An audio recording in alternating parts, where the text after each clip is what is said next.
You asked and we answer. How to build a buyer's list. Oh, it's a great question.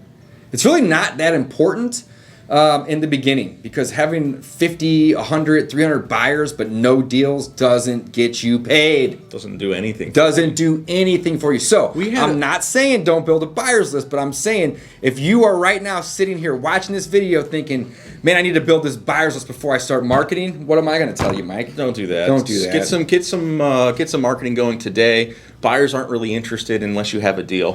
So again, it's there you go. Thank you, sir. Yeah, you don't need a buyer's list. Dave, we had a buyer's list of what, 10 or 15 or 12,000 people. 20,000 people. Exactly. 12. So this was maybe a year or two ago, and we went back through it and we looked at who actually opened emails. And it was like a third. Oh, not even, man. Yeah. It's terrible. So but we said, forget it. We don't need this. We don't need a massive buyer's list. What you need is to find active buyers. Active buyers. That's what you need. That's what matters. So get out to a networking event which is the best place to find them. Real estate investment associations or RIAs or real estate clubs, wherever you want to call it. People meet. They get together. They have coffee. Sometimes presenters will come in and you network and you meet them.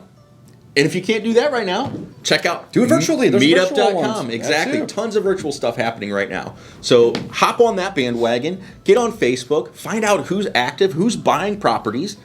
Those are your buyers. Those are your buyers. You don't need 20 buyers. Right. You need one buyer for each deal. You know, one other great way to find buyers is once you have a deal, market it. And your phone will start ringing, and those people are buyers. So as they call you, add them to your buyers list.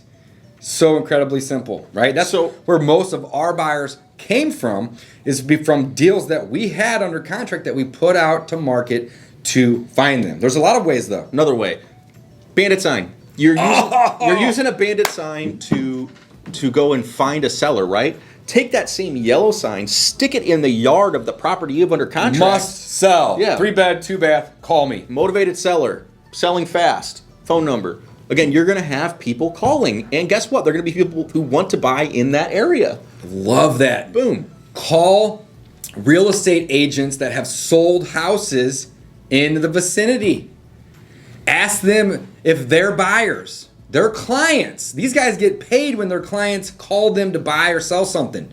Ask them if their clients are looking to buy more properties in the area. They get paid. They're going to go to work for you. My personal all-time favorite place to find buyers is PropStream, because I can go in and I can type in a zip code. I'm talking I can get down to I can even draw on the map 3 to 5 streets around my subject property, and I can pull a list of those people. And then I can call or text them. Or I can just get their email and send them all an email and say, hey, I noticed you bought one down the street. I got one. Do you want to buy it too?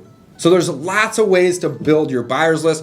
I do want to also drop REI Black Book in as a reference because with REI Black Book, Mike and I use them to do a lot of our wholesaling and dispositions.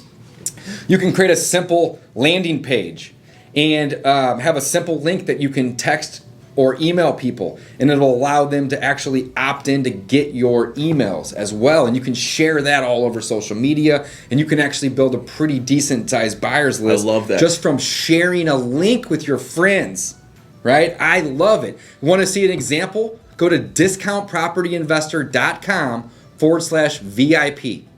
This link I set up back in 2016. It still works today. It's a web form that says, hey, do you want to look at some properties in St. Louis that are going to be discounted for landlords or for rehabbers? Great. Tell me your name, your phone, your email, and then check a couple little boxes on where you want to see the deals. That way I don't send you deals that you don't want to see. But that's it. Start with the marketing. Having a buyer's list is important, but check this out. If you don't have one, you can still sell your deals by listing them and publishing them and marketing them on Craigslist, Facebook Marketplace, Facebook groups, and maybe even list on the MLS as owner by contract as an option. So many ways. Trust us. Finding the deal is so much more important than having a buyer's list. We have a buyer's list. Guess what? If we don't get off the couch and do anything, our buyer's list makes us $0. We haven't even used the buyer's list that we have, which is roughly 4,000 to 5,000 people, in the last 3 to 4 months that much. I'd say 30 to 40% of the time,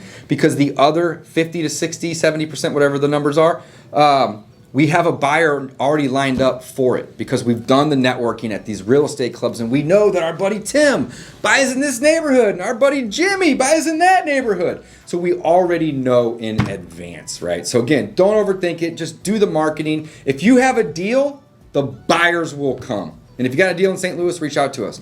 You asked, we answered.